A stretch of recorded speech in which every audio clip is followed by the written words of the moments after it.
Paris, is it on fire? Is it falling apart? Are our monuments collapsing around us? Is the world coming to an end? Is Paris safe? Should I cancel my trip? And how do I manage these strikes and protests if I don't cancel my trip? Those are the questions that I wanted to dive into today because I'm getting asked a lot. Basically, it seems like everyone in the world is either concerned for my personal safety living here in Paris or is worried that maybe Paris is the last place on earth that they should ever visit again. A couple housekeeping items. One, my 2023 guide is finally available, and I'll talk about that more at the end, but that's exciting. So some news about that for those of you that have purchased guides recently. Anybody looking to purchase one that has been waiting, that's coming. And also, this video is sponsored by BetterHelp, and we'll get to that too, because I think it's actually kind of a good timely thing to have in here. But number one, is Paris safe? The answer, of course, is yes. Paris is a really safe city, actually. Basically, the way that it works, I understand that there's a lot of footage of people like lighting things on fire and then people post about it. And basically anybody that says the words Paris is on fire either isn't here or is just looking to get your attention. Like they're looking for clicks, they're looking for views, shares, whatever. But Paris is not on fire. The Arc de Triomphe standing as tall as ever.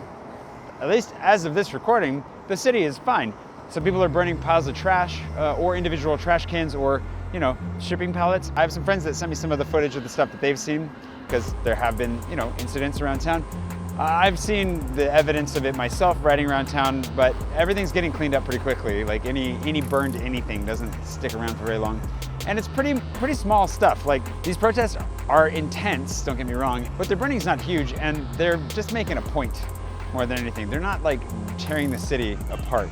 And it's usually in a fairly contained area. We'll talk about how to navigate that yourself if and when you visit here in a little bit. But I just want to say that it's all really blown out of proportion. There's definitely a tension here in the city. People are definitely upset. I mean, because my channel is not a current events channel, I don't really want to get too deep into the politics. I'm also not the most qualified person to talk about it. My friend Lindsay's podcast did a good deep dive on it recently.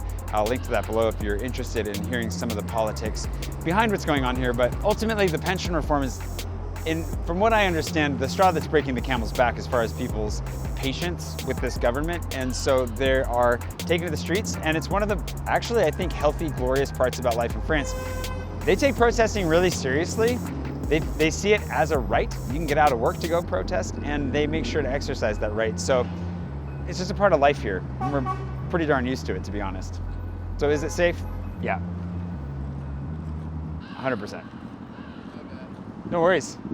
Also, I'll see if I can find this meme from the Gilets Jaunes protests, but often, again, just remember that anybody that's posting like the Paris is on fire memes usually is choosing a very particular perspective for their camera to make it look dramatic when in reality, I wouldn't listen to the hype personally. It might be a little bit less convenient and a little bit stinkier these days. Stinkier, you say, but why?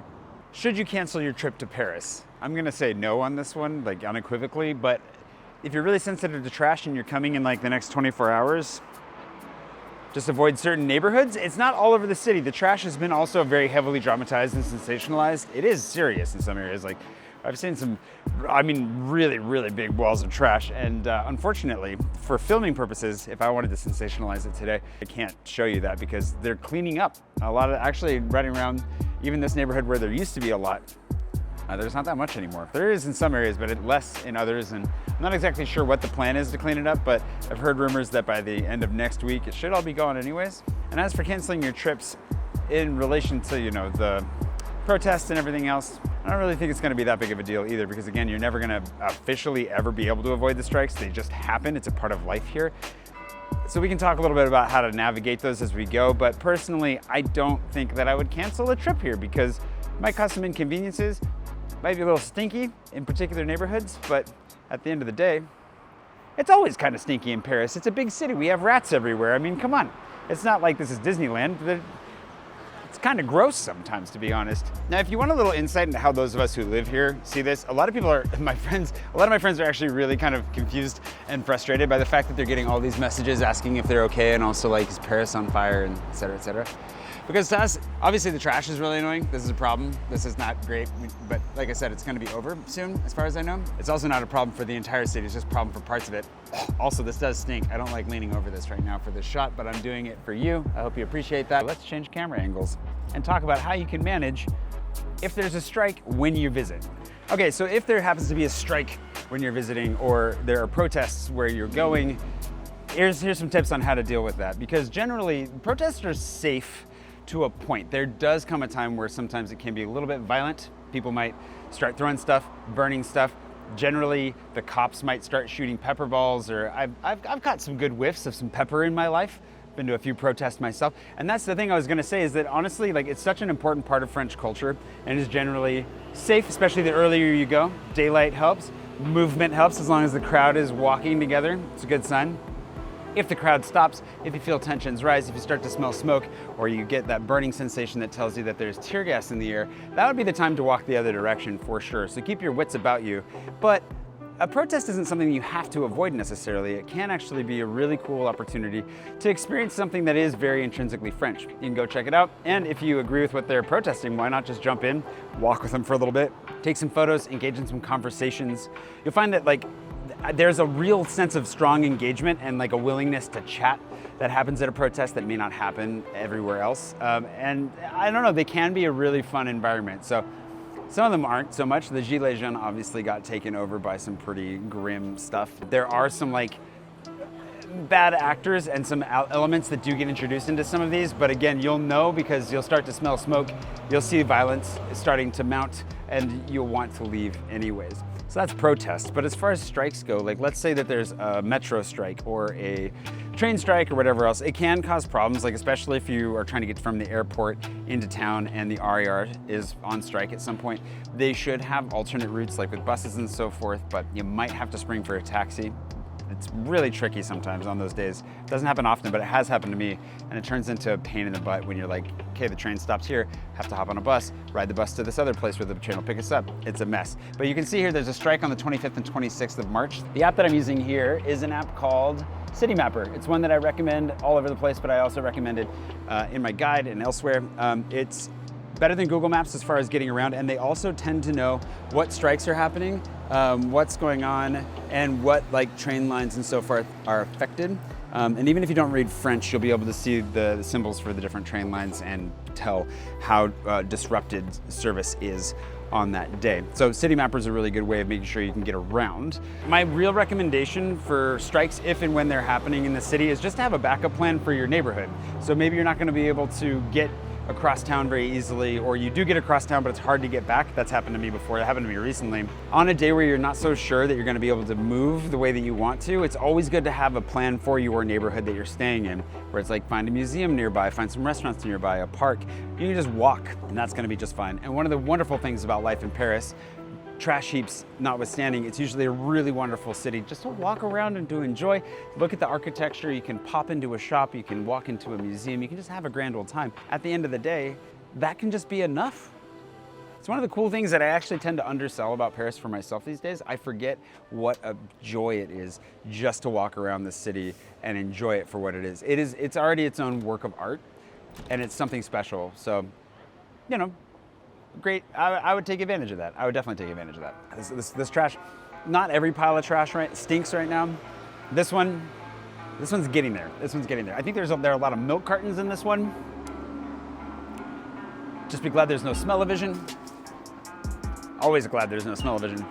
I just realized as well I didn't give any like practical tips for like places to avoid. Which you could, there are some obvious places to avoid on days where you know there are going to be big protests. Obviously, if you look it up and you see where they're going to be specifically, that'll help. You'll know exactly. But generally, Bastille to République is going to be probably pretty iffy. République, the square, and Bastille, the square, those two spots tend to be where a lot of like the actual like endpoints are. So it could be a starting point, could be the end point. The Champs-Élysées can be a spot.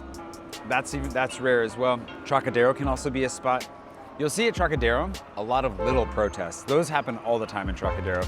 There'll be people protesting for a whole bunch of different reasons, often small groups. And I was kind of surprised to see just how many people were on the left bank with this last protest just a couple weeks ago when I was out filming a little short about the trash, and they had that whole like the left bank, the street running alongside the riverbank, just absolutely loaded with people. But where things are really intense right now for what's going on currently is Place de la Concorde. So Place de la Concorde is the really big square at the end of the Champs-Élysées. and it's directly across from the National Assembly, which is why they're doing it there.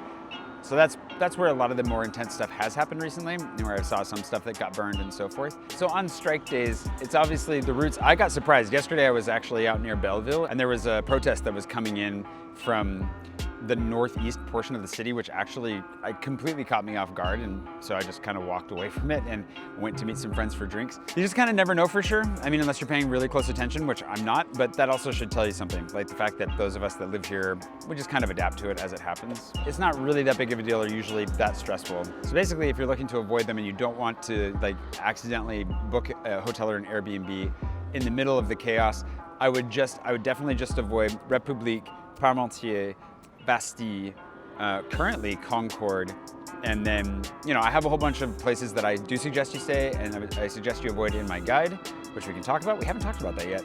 Generally speaking, those ones are gonna be some good ones to just kind of, if you're worried about it, to avoid, which is unfortunate because they're really great areas. Like I really love those areas and I would recommend you stay there. But if you have high anxiety around the protests and you know it's gonna be a lot of protests when you're here, or you're just not sure and you don't want to take the risk, then I would avoid those ones and stay more central, closer to the Marais, maybe the Louvre, you know, in the 5th or the 6th. Those are going to be generally calmer. But even then, like Montparnasse ends up having, so like south in the 14th, that area, Montparnasse can end up with like a really big protest that can work its way up to the Luxembourg Gardens.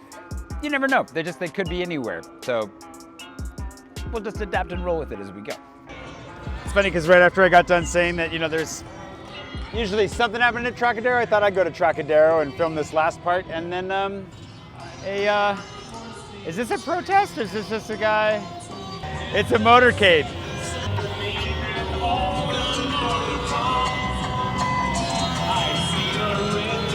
It's funny because originally, I'll just wait.